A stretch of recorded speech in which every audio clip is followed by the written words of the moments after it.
Life insurance? Who needs life insurance? If something happens to me, my family will be all right. And I mean, worst comes to worst, they can always just do a GoFundMe.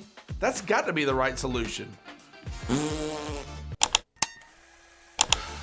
The internet has done wonders for our society, for the way we transact business, for a lot of things. The internet has also been sort of bad with some things. I mean, we could argue certain aspects of social media have been horrible for society. The way everyone is just always turned on to the internet and we forsake family time for screen time.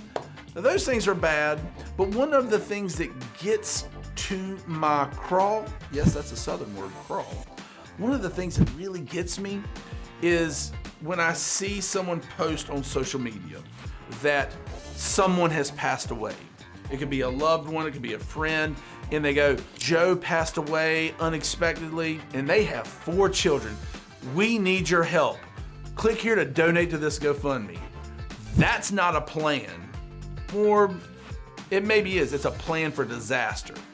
Let's talk about it. GoFundMe versus life insurance. And let's see which way you think you should go.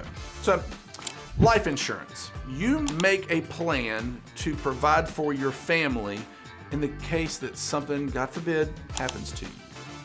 You go in, you know how much coverage you need, and you mix that with how much coverage you can afford, and you come up with an amount of life insurance that should protect your family.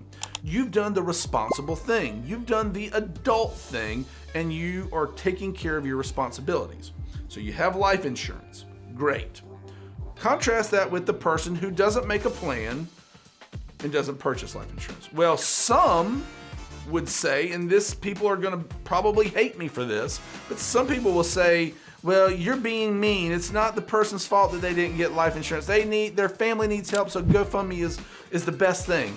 I agree, when there's no life insurance in place, something's better than nothing, right? So you have a set amount of proceeds that will come with life insurance. You know what that number is. With GoFundMe, now you're relying upon the generosity of friends, of loved ones with the internet. If I go and purchase life insurance, chances are, if I've talked with a good advisor, I'm gonna have at least $300,000 worth of life insurance coverage. Let's just say I was horrible and I only bought $100,000 worth of life insurance. I've looked over the years, and I'm in North Carolina, I've looked at the amount of GoFundMe money for widows and their children, the people left behind. I don't know very often that it gets more than $50,000. I think that would probably be very, very good if you could get $50,000. So I've done a minimum over here of $100,000 of life insurance, and maybe the most I can get is $50,000 with a GoFundMe. Chances are it's going to be 25 or even 10. I mean, you're relying on other people to do what you should have done. So you've got this small amount of money. And let me tell you what, it's going to cost you, year 2023, about $2,000 just to get cremated. That's not even to have a funeral service. So $2,000. Let's say that you want to be buried and you want a service. That's probably $10,000. So of that 50, now we've sucked away 10. So we got 40 remaining. If you, let's just not even say you were a sole breadwinner. Let's say you were one of 2 working parents in the household and your salary was $50,000 a year. We have $40,000 left. Do you think it was hard for you to pay your bills when you're around and working? Think about what your loved ones are going to have now with $40,000 left versus they could have had years and years of funding for the lifestyle to put kids through college using life insurance. So that's number one. All right, so the second big thing that hits me when it comes to life insurance versus GoFundMe, and that's Uncle Sam. Huh? You're like, what are you talking about, Uncle Sam? Well, one of the things that you don't really understand is life insurance comes to you and your family tax-free. So if all you have was $100,000, you get the $100,000. You don't have to pay taxes on it. It's a contract between you and the life insurance company to provide your family with a death benefit. You've paid for that benefit, therefore, it's tax-free. Whereas GoFundMe could be construed as income to your family. So not only are they getting a lesser amount, what happens when now you got to pay some tax because people gave all that money to you? The little amount that you had has already dwindled down even more.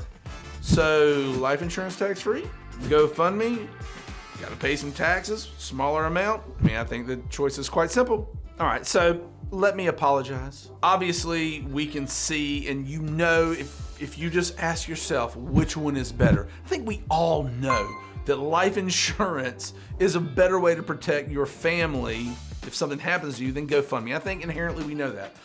We don't purchase life insurance because we have fears of our own mortality. We don't want to prioritize those funds. We instead prefer to eat out one more time a month or get that insurance on the Verizon cell phone, whatever. And a lot of that is what gets on me so bad. You know the right thing to do. Yes, you know the right thing to do. Take care of your family. Sacrifice a little bit if you have to and get the life insurance. Chances are you'll never miss the money that you pay in premiums to give your family peace of mind. But that's not for me to say. I mean, the internet's here. Why not use it? Let GoFundMe be our plan.